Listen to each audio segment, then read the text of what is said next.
famille, les grands... De films américains. Alors aujourd'hui, on a décidé de lui faire une petite ouverture à la manière des films américains. Notre ouverture devra donc compter, bien sûr, des scènes d'action.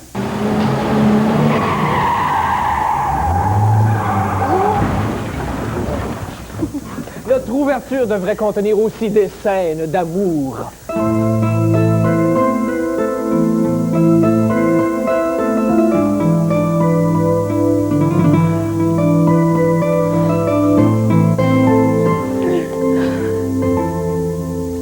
Notre ouverture devra aussi se terminer par une fin heureuse. Carole, je ne suis pas ta tante, Gilberte. Je suis ton père. Papa, je t'ai retrouvé. Et moi, j'ai retrouvé le billet de loterie que nous avions perdu.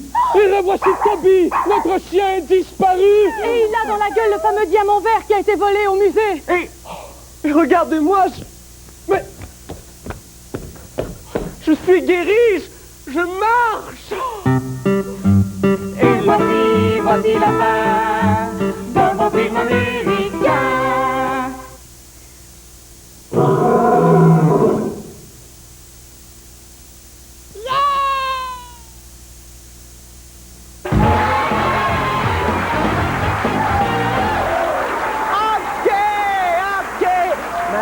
Madame, monsieur, on se calme parce que pour la prochaine question, notre concurrent a besoin d'un maximum de concentration. OK?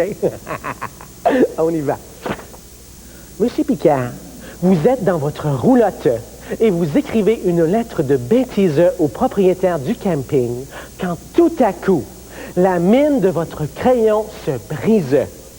Pour faire exprès, monsieur Picard, vous avez oublié votre taille-crayon à la maison. Vous avez la mine basse. Alors, qu'est-ce que vous faites? A. Vous vous rendez directement chez la personne concernée pour lui crier de vive voix les dites bêtises. Laisse-moi te dire, tu dis des bêtises. Ou B. Vous aiguisez la pointe de votre crayon à l'aide d'un éplucheur. Oui, c'est ça, monsieur Picard, la petite affaire là pour éplucher les pétacs. Oui, c'est ça. Alors, monsieur Picard, on réfléchit.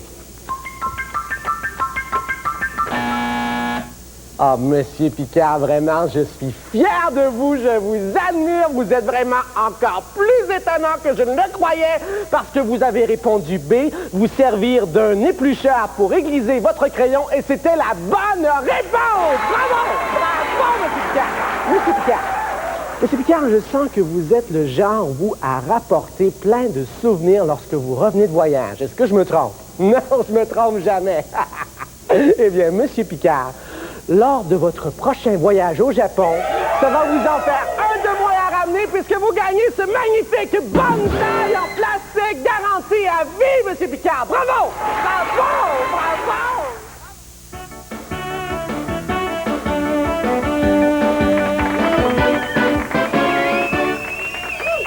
OK, c'est à moi. Alors, qui est Mozart? Quoi? Oh, je me suis trompée de jeu. OK. Ah oui, c'est vrai. OK, mes 3 affirmations. On est face. 1. Je suis un peu nounoune. 2. Je suis une chanteuse. 3. J'ai déjà joué une partie de tennis sur la Lune avec le pape lors d'une épluchette de blé neige. Alors, votre première affirmation. Je suis un peu nounoune. Ça, je n'ai pas de misère à le croire. Mais quand même, je vais jouer le jeu et vous poser la question. Je suis un peu nounoune. C'est arrivé quand? À ma naissance. J'ai pas eu besoin de me forcer, c'est arrivé tout seul. Ah bon, très bien. Je suis une chanteuse. Oui, j'ai entendu votre dernier album dans l'ascenseur l'autre jour. Ça, je n'arrive vraiment pas à le croire. Mais quand même, la question, je suis une chanteuse. Comment a commencé votre carrière? Et surtout, pourquoi? C'est Bodé, mon gérant, qui a découvert mon talent après plusieurs années de recherche. Ah, puis c'était assez drôle parce qu'au début, là, je chantais dans les vergers puis les pommes tombaient tout seules. Ah! Alors, voici mon vote. Je suis un peu nounoune, oui, je le crois. J'ai fait une partie de tennis avec le pape durant une épluchette de blé d'Inde sur la Lune. Je le crois. Mais je suis une chanteuse. Ça, je ne le crois pas une seconde. Ben non, c'est pas ça! Mon mensonge, c'est la partie de tennis avec le patte sur la lune. Ah, mais, pourtant, je croyais que le mensonge, c'était que vous étiez une chanteuse. Mais non! Mais non, je suis une chanteuse. Ah, Buddy? Ça me semble? Buddy, dis-le, je suis une chanteuse! Hein, je suis une chanteuse, je me semble!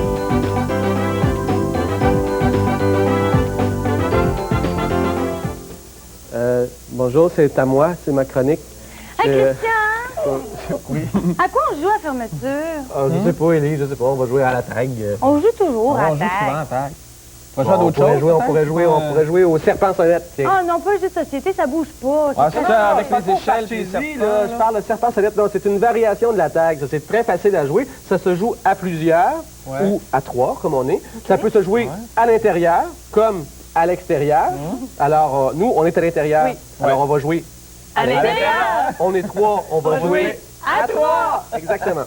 Chose à savoir, si on joue à l'intérieur, il faut tasser les meubles pour se faire un espace assez grand et aussi pour pas se blesser parce que c'est un jeu qui se joue les yeux bandés. D'accord? Ah bon, ben c'est parfait. Si on joue à plusieurs, il y en a 2 au centre et les autres font un rond pour les empêcher de sortir du rond. D'accord? Parfait. Mais comment on joue ça, là? Bon, c'est très simple. J'ai besoin de 2 boîtes de conserve dans lesquelles j'ai mis du riz ou des fèves pour faire du bruit. Vous allez comprendre plus tard. Et de 2 foulards. Je vais les chercher. Je reviens. Alors, vous parlez aux spectateurs. D'accord? À qui ça? Et ceux qui nous regardent là, à la maison, je pense qu'ils sont 500 000. Ah! Ouais. OK. Bonjour, Ça bienvenue va. à... OK. Ça n'a pas été trop long. On OK. est venu à- Alors, Élise, quelle couleur tu veux, la boîte de conserve?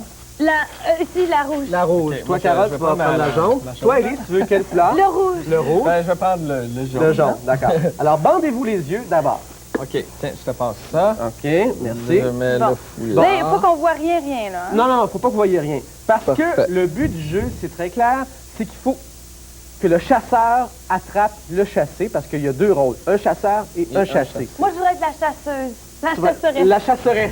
Ben, moi, je voudrais être le chassé. Le chassé, naturellement. Bon. Comme ils voient pas, il faut donc qu'ils entendent quelque chose. Oui. Et il faut qu'ils l'attrapent au son. Donc, Ouais. il faut que le chassé soit attrapé au son. Alors, la façon de se faire entendre, c'est très simple, c'est de brasser la boîte de conserve. Et Lise, lorsque tu brasses ta boîte de conserve, Carole, tu es obligée de répondre à l'appel. OK. Automatiquement et immédiatement. Comment? Comme c'est- ça? Oui. Exactement. Plus vite que ça. Oui. Comme ça, elle, ça la permet de te localiser. Élise, par contre, tu n'as pas le droit de faire plus de 5 fois cet OK. appel-là. Ah. Alors que toi, Carole, tu peux le faire autant de fois que tu veux. Autant de fois que je veux. Oui. Parce que je suis le chassé. Parce que tu es le chassé. OK. On va jouer, d'accord? Là, avant de commencer, je vais vous tasser un de l'autre, c'est d'accord? difficile. OK. Et là, taisez-vous, gardez le silence. 1, 2, 3, c'est parti! Là, j'ai répondu. Oui. Faut pas que tu parles, par exemple, Carole. Ah! Je l'ai presque eu! Et là, ça fait déjà 3 que je fais. Faudrait que je les économise. Carole! D'accord? Ça continue à jouer. Hey, Carole, je voudrais te dire quelque chose. C'est sûr que Carole! si on fait pas de bruit, c'est dur à localiser. Mais, non, ça c'est moi, Élise. Mais il faut user de stratégie naturellement, parce que si on fait pas de bruit, l'adversaire peut être à côté de nous. Et s'il est à côté de nous Hey, j'ai et qu'il fait fait pas de bruit, tic-tic, il on me ne sait répond pas. pas. Parce qu'il a perdu sa boîte de conserve. Je vais lui donner. J'ai voulu faire une stratégie, ça n'a pas marché. Ah, je l'ai presque! Élise, c'est rendu à ta 5e fois, après c'est fini. Bon. Eh bien, tu l'as eu. OK, on recommence une autre partie vite, OK. vite, d'accord? OK. On inverse les rôles. Carole, Oh. c'est le chasseur. Élise, c'est la chassée. On y va. Alors? 1, 2, 3. Je t'appelle une première fois. Oui. On continue à jouer.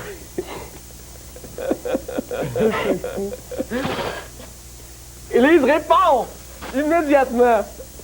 Yeah. OK, ben on enlève nos bandeaux. Voilà, on enlève nos bandeaux. Carole, enlève ton bandeau. Non. Carole, enlève ton bandeau. Non, attends un petit peu, ça Quoi? va pas, là. Qu'est-ce qu'il y a? Qu'est-ce qu'il y a, Carole? Moi, j'ai peur des serpents. Ben voyons, Carole, c'est un jeu, là. Il est Ben bien oui. niaiseux. Il était soupe au lait.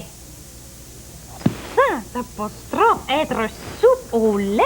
Qu'est-ce que ça peut bien vouloir dire? C'est une expression, sûrement. Ah, soupe au lait. On dit d'une personne qu'elle est soupe au lait lorsqu'elle est très susceptible, qu'elle se met en colère pour un rien. Et on compare la colère à une soupe au lait qui monte d'un seul coup quand elle bout. Mais c'est vrai, ça. Quand on se fait chauffer une tasse de lait pour un chocolat chaud, par exemple, tout à coup, le lait se met à monter. Et dans le temps de le dire, il déborde. Être soupe au lait, c'est donc se mettre en colère rapidement, sans prévenir. C'est un très vilain défaut. Mais c'est plutôt mignon comme expression. Soupe au lait. Ah, tu sais, je viens, là, j'étais assez mal là, dans ces situations-là. Là. Tu sais, je sais pas quoi faire, je sais pas trop comment réagir, mais en même temps, tu sais, j'ai pas le choix, j'en ai besoin, là. Hey, excuse-moi, là, Banjo, mais tu me passerais ton crayon, s'il te plaît? J'hésite tellement à lui demander son crayon, c'est parce que Banjo, là, il mâche. Hein? Ah, merci. Ah, puis quand il mâche, là, il mâche, hein? Oh, c'est dégueulasse, ça m'écoeure assez, là. Ah.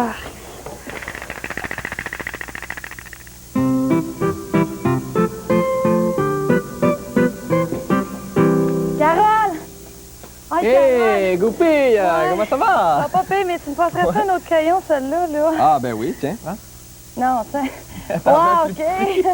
OK, ben regarde, j'en ai différents modèles ici. Tu vois, j'ai des plumes. T'as juste à choisir. Ah, des celui-là, plumes, il est des beau. fluos, des porte-mines. Oui, mais tu sais, le monde, là. Oui. Je veux dire, dans le temps, là, la préhistoire, comment tu faisais pour écrire? Il n'y avait pas des crayons de même. Ah non, c'est sûr qu'à la préhistoire, là, on n'écrivait pas avec des crayons comme ça. Non, au début, là, les hommes utilisaient le burin pour écrire. Qu'est-ce que c'est ça? On n'écrivait pas sur du papier, là, on écrivait sur la pierre. Ah. Un burin, là, c'est un outil qui est très tranchant. C'était fait en bronze, puis on tapait dessus, là, tu sais, comme dans la pierre à feu, là. Ah, ouais. Tac. Ah, Alors, on écrivait avec ça. avec un marteau. Oui, et sur la pierre. Ça, c'est les Égyptiens en Égypte et les Mayas en Amérique qui ont utilisé ce mode-là pour commencer. Aussi, on a écrit sur de l'argile. Ah. De l'argile, ça, c'est un peu, on peut dire comme de la pâte à modeler. Ouais. Peux-tu me tenir le crayon? Ouais, bien Merci. sûr. Il prend pas Alors, de c'est un place. peu comme sur de la pâte à modeler. OK? On pouvait écrire là-dessus. OK? Avec quoi qu'on Avec quoi qu'on écrivait? écrivait? Regarde, tu vois, avec un roseau. Une plante? Oui, ça, c'est une plante aquatique. Alors, on la taillait ici au bout, Mhm. OK? Et on écrivait dessus, comme ça. Ah, Donc, on ça fait marche. les lettres. Et là, ce qui est intéressant avec ça, avec l'argile, c'est que contrairement à la pierre, Ouais. c'est que si on voulait effacer, disons, notre texte, on pouvait tout simplement, en remodelant l'argile, on redonnait la forme, puis on pouvait réécrire par-dessus. Ouais, mais si on veut le Et garder. si on veut le garder, c'est ça. Par contre, on faisait cuire notre argile, tout simplement. Et ça durcissait et le texte restait dessus Tu l'as vu? toute la vie. Ah, c'est bon. Oui. On a écrit aussi, après la pierre, l'argile, on a écrit sur le bois. On a écrit Ah, sur le bois, ouais? oui. Par exemple, sur l'île de Pâques, au Pacifique, dans le Pacifique, Ouais, là, ouais. on a retrouvé des morceaux de bois sur lesquels on avait gravé avec des dents de requin. Hey, tous les moyens Ça, sont c'est bons, impressionnant. hein? On a même écrit sur des carapaces de tortues. Ah! Eh oui, ça a différemment. Ben, ça, On a pourrait. écrit là-dessus aussi. Ouais, mais le bois, là, faut faire bien attention. Hein? Tu sais, graver ces arbres, là, c'est pas bon. Non, là, c'est sûr que graver sur les arbres, surtout qu'aujourd'hui, on n'a pas besoin d'écrire sur les arbres, on a Ouais, déjà ouais. tout ce qu'il faut.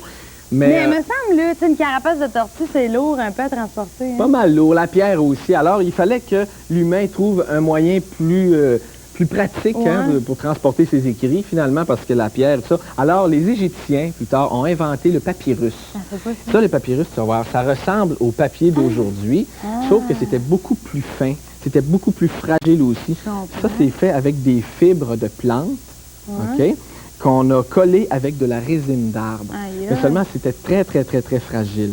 Tu vois? Ouais, puis après, Et suite à ça, ben là, c'est sûr, c'est les Égyptiens, encore une fois, qui, eux, ont inventé ça. Et ils exportaient ça, eux autres, dans tous les pays aux alentours. Puis à un moment donné, ils ont arrêté d'exporter ça. Et les autres pays ont dû trouver un autre moyen, ah ben oui, vous voulez un pas autre, revenir. un autre support d'écriture au lieu de écrire par revenir roche, à la là. pierre. Alors, c'est eux qui ont développé le parchemin. Ah. Et le parchemin, ça, c'est fait avec de la peau de veau et de mouton. Oui, on tannait les peaux, on les amincissait, on les lissait, OK? Et puis, on les mettait très minces, et puis on pouvait écrire dessus. Et la propriété du parchemin, c'est que le parchemin était vraiment plus résistant que le papyrus. Tu vois, on Ben peut oui. juste voir à la texture Hey, je là, comprends. ici. Puis là, on écrivait avec quoi là-dessus, là? Pas un burin, ça ne peut pas graver Non, dans de la c'est sûr peau. qu'on ne gravait pas, parce qu'on brisait tout notre support d'écriture. Non, Ouais. on écrivait avec quelque chose que tu connais et qu'on a encore aujourd'hui. On écrivait, ça a été inventé en Chine, ça, il y a Du riz? 2000, non. Ben, je vois. 2500 ans avant Jésus-Christ. Des baguettes. Non, on mange avec les baguettes. Ouais, là. Non, c'est avec de l'encre de Chine. Ah, L'encre ben de Chine, regarde ça, on en a ici. Ah ouais. Avec l'encre de Chine, on écrivait sur les parchemins, sur les papyrus. Et encore une fois, avec le roseau qu'on trempait dans l'encre. Et là, ben, on écrivait tout simplement ce qu'on Ouais, avait mais les écrit. plumes, là, en métal, c'est arrivé quand, ça? Ah, ben les plumes en métal. Ben, avant les plumes de métal, il y a eu les plumes d'oie. C'est de là Qui que sont ça arrivés vient, au plume, Moyen Âge, le d'où mot. le nom plume. Au Moyen Âge, on utilisait les plumes d'oie. Ensuite, on est passé, il y a environ 150 ans, à la plume de métal. Je comprends, parce que les oies, à force d'arracher les Ben, plumes, c'est ils sûr, doivent tu en sais, avoir. puis à un moment donné est venue toute l'histoire, l'industrialisation de les stylos Ouais, et tout ça, ouais, la ouais, population augmentait, alors tout le monde allait à l'école et les plumes d'oie, ça fournissait plus. Et on est arrivé finalement aux plumes de métal avec réservoir d'encre intégré. Puis là, ben, tous les crayons Et qu'on on connaît, suivi les là. stylos AB dans les années 50 et là ça a continué. On a maintenant avec on a les fluos, on a les porte-mines. Ah ben grâce à C'est toi, vraiment, là, Cara, je te remercie. Je suis vraiment mordue de l'écriture. Ah ben c'est bon. Non, non, tant c'est un mieux jeu de pour toi. mots, là, tu sais, mordu. Ah, Mordu. c'est dégueulasse. Tu sais, Ah. j'ai mort l'écriture, j'ai mort le Oui. crayon. Ben, c'est pas moi qui le mords, là. 24-19 communiqué, 24-19 communiqué.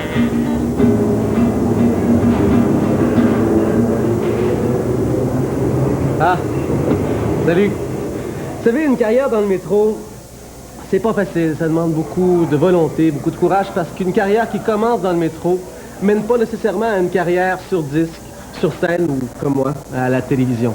Par contre, Pierre Bellemare constitue une exception à la règle parce que Pierre Bellemare a commencé sa carrière dans le métro à Montréal, à la station McGill, et ensemble, aujourd'hui, on regarde un clip extrait de son premier laser.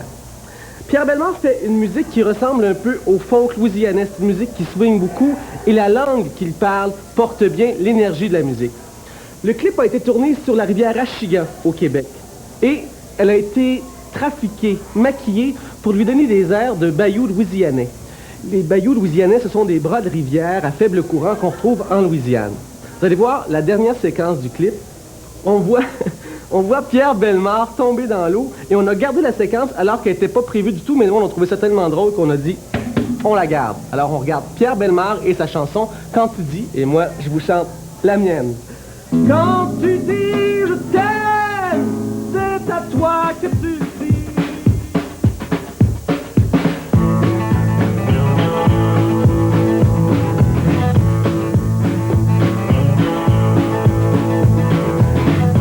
L'Est et l'Ouest en même temps rencontrent le continent. Le jour se lève sur toute la France. Pendant qu'ici ce soir on danse. Quand tu dis aïe, my God, alright. Quand tu dis aïe, my God, alright. Quand tu dis aïe, my God, alright. Je fais le tour du monde avec ma blonde.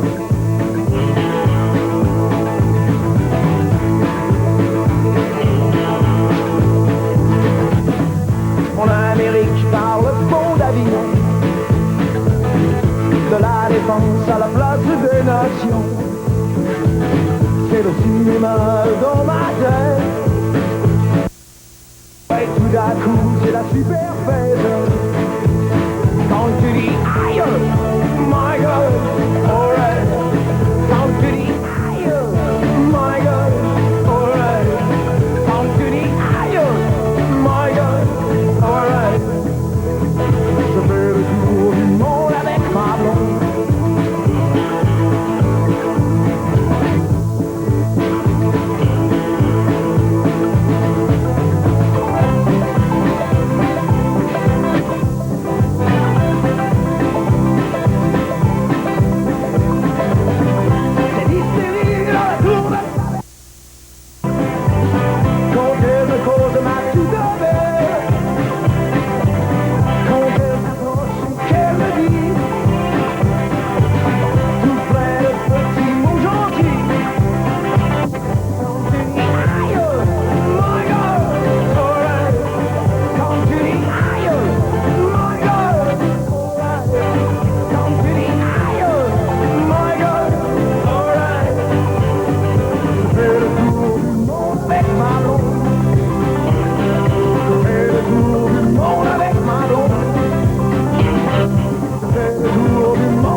votre capitaine qui vous souhaite bienvenue à bord. Nous volons présentement à une altitude de 22 000 mètres. Nous survolons présentement Hong Kong.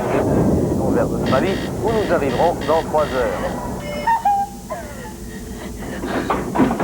Cet ascenseur est commandité par Participation qui vous dit à l'avenir, prenez dans les escaliers, ça va moins vous énerver.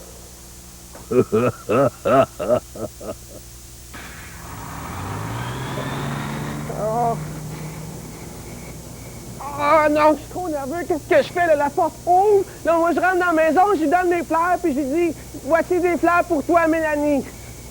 Mais non, il faut que ça soit comme une surprise. Je sais pas, là.